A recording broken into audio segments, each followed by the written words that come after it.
Hello বন্ধুরা, আবারও একটা নতুন রেসিপি নিয়ে হাজির হয়ে গেছি। আজ বানিয়ে নিয়েছি লাউ পাতার বড়া।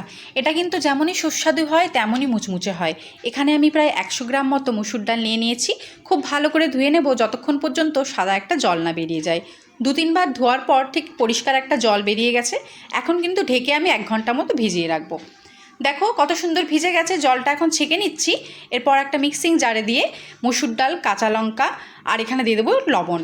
খুব ভালো করে এটা একটু পেস্ট করে নিলাম। এখানে কিন্তু জল ছাড়াই পেস্ট করব। নিয়ে নিয়েছি লাউ পাতার কচি কচি পাতা। এখানে খুব ছোট্ট সরু সরু করে কিন্তু এভাবে করে আমি কেটে নিলাম। একটু বেশিও নিতে পারো। দেখো খুব সুন্দর কিন্তু এটা কাটা হয়ে গেছে। এখন মসুর ডাল এর মধ্যে নিয়ে নিচ্ছি পেঁয়াজ কুচি, আদা রসুন, হলুদ গুঁড়ো, লঙ্কা গুঁড়ো, জিরে ধনে গুঁড়ো সব কিছু দিয়ে দেবো। এখানে আমি আদা রসুনের পেস্টটা ব্যবহার করেছি কিন্তু ভিডিও করতে ভুলে গেছি, স্কিপ হয়ে গেছে, তোমরা কিন্তু অবশ্যই দিয়ে দেবে।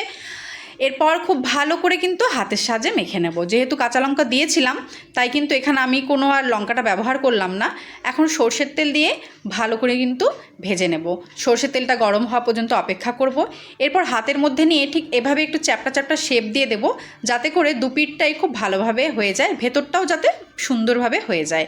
এরপর আর কিছু করার দরকার নেই, জাস্ট এক সাইড হয়ে গেলে মাঝারি আছে কিছুক্ষণ পর উল্টে দিচ্ছি। উল্টে দেওয়ার পর আবারও এক সাইড হয়ে গেলে খুব ভালো করে এবারে এপিট ওপিট উল্টে বারে বারে করে কড়া করে একটু ভেজে নিতে হবে। তবেই কিন্তু আমাদের রেডি গরম গরম মুসুর ডাল আর লাউ পাতার বড়া। খুবই সুস্বাদু হয় খেতে, আপনারা অবশ্যই ট্রাই করবেন।